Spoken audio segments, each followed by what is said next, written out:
Yellow सी में चीन north Korea की बड़ी हिमाकत।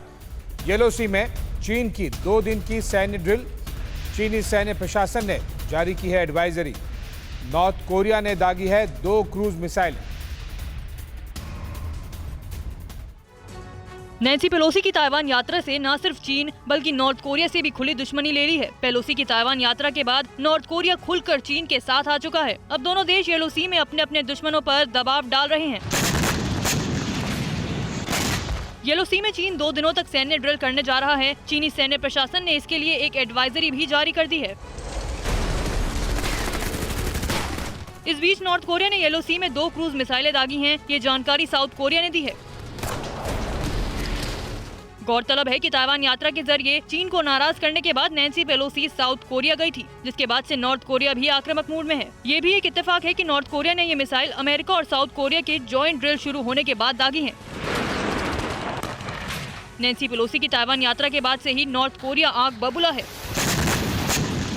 नॉर्थ कोरिया के विदेश मंत्रालय ने नैन्सी पेलोसी की ताइवान यात्रा को क्षेत्रीय शांति भंग करने वाला कदम बताया था और साथ में ये भी कहा था कि पेलोसी ने साउथ कोरिया की यात्रा कर नॉर्थ कोरिया के साथ टकराव का माहौल पैदा कर दिया है।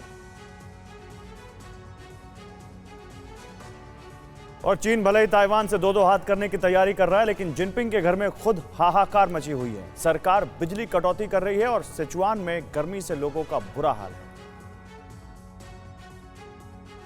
गर्मी ने किया ड्रैगन का हाल बेहाल। आसमान से बरसी आग और बिजली कटौती की मार।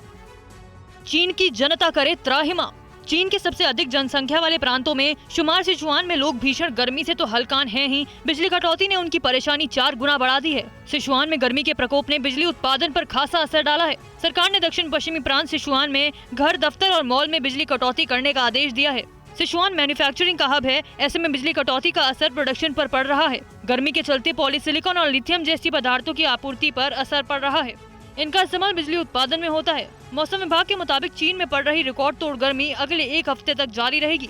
बढ़ते तापमान के चलते बांधों में पानी 50% तक कम हो गया है, जिससे हाइड्रो पावर के उत्पादन पर असर पड़ रहा है। गर्मी में बिजली की मांग बढ़ गई है, लेकिन उत्पादन कम होने से हालत खराब हो गई है। चीन में नदी और कोस्टल शिपिंग से करीब 16% माल की ढुलाई होती है। अगर पानी का स्तर ऐसे ही घटता रहा तो समस्या और बढ़ सकती है।